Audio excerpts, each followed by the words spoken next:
Kumusta po kayo? Bago po ang lahat, first things first.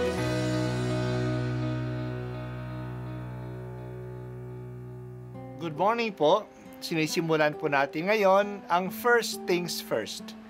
At dito po, tinatalakay natin sa unang bahagi ng umaga natin ay ang first readings na binabasa po sa banal na misa.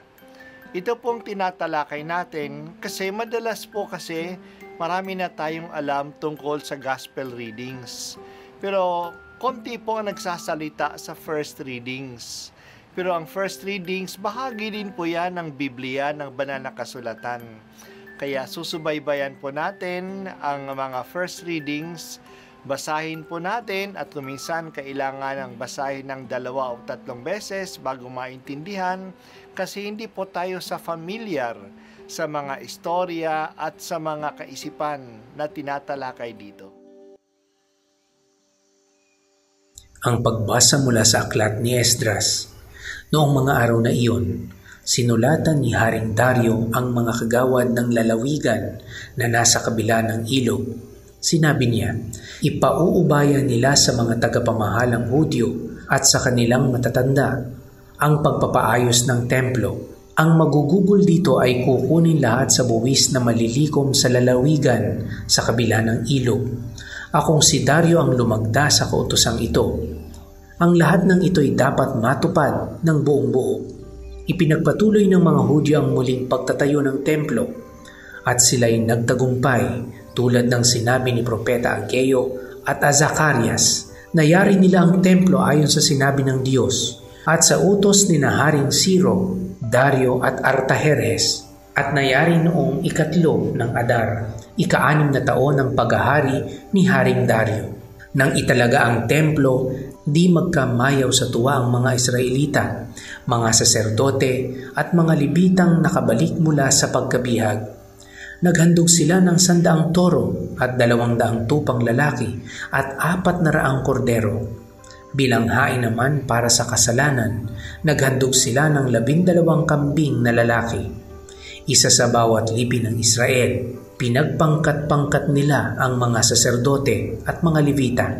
Sila'y binigyan ng kanilang gawain at araw ng panunungkulan sa templo ayon sa kautusan ni Moises. At nang 14 ng unang buwan, ipinagdiwang ng mga nakabalik mula sa pagkabihag ang Paskwa. Nakapaglinis na noon ang mga Levita, kaya sila ang nagpatay sa korderong Pampaskwa para sa mga nakabalik sa mga saserdote at sa mga kapwa nila Levita. Ang salita ng Diyos. Salamat sa Diyos.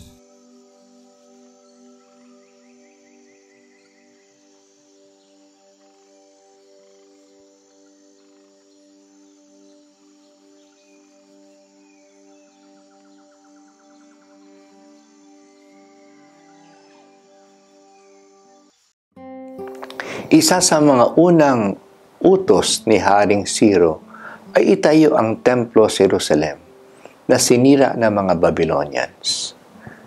Sinimulan itong gawin ng mga bumalik na mga Hudyo, pero hindi natapos at napabayaan. Kailangan kasi silang magsimula uli ng kanilang hanap buhay sa Judea. Mga 70 taong nakatiwangwang ang lupain ng Judea noong panahon ng pagkatapon. Marami ring ibang lahi na dumating sa lupain, kaya kailangan din nilang isettle ang mga land issues. Mabuti na lang ay may ibang hari ng mga Persians na nagpursigi na ipagpatuloy ang paggawa ng templo. Ginawa ito ni Haring Artajerjes at lalo na ni Haring Dario na nagbibigay pa nga ng utos na ang lahat ng buwis ng mga Persian Empire sa kabila ng ilog Euphrates sa mga lupain ng nasa bandang kanluran ng Persian Empire ay gamitin sa pagtatayo ng templo sa Jerusalem. Pinadala din ng Diyos si Propeta Ageo at si Propeta Zacarias na akitin ang mga tao na tapusin na ang templo upang sila ay pagpalain ng Diyos. Kaya sa wakas, natapos din ang templo noong 515 BC, pagkaraan ng higit na 20 taon na pagtatrabaho dito. Nagkaroon ng malaking pagdiriwang sa pagtatalaga ng templo. Ang daming mga hayop na kinatay at inalay sa pagdiriwang na ito. Sa wakas, nakapagdiwang uli sila ng dakilang kapista ng Paskwa sa templo ayon sa batas ni Moises. Malaki ang papel ng mga Levita sa paghahanda at pagdadaos ng mga pagdiriwang na pagsamba. Ang mga Levita ay isang tribu ng Israel na ang kanilang tungkulin ay pangalagaan at maglingkod sa pagsamba sa Israel. Dahil sa tungkulin ito ng kanilang tribu, naging mahalaga ang papel nila sa pagtatayo muli ng templo. Nung ito ay matapos, sila ay inorganize uli ni Esdras sa kanilang mga gawain sa pagsamba sa templo. Sila ang tagapagbantay dito, tagapagkanta, tagapaglinis, tagakatay ng mga hayop na iaalay at marami pang ibang gawain ng maintenance ng temple. Ang mga pari naman na galing din sa mga Levita ay siyang tagapag-alay ng mga hayop na susunugin. Nagkaroon din sila ng isang karagdagang gawain pagbalik nila sa exile. Naging tagapagturo sila ng batas ni Moises na galing sa banal na kasulatan. Kailangan, O Diyos, ang maayos at magandang pagsamba sa iyo.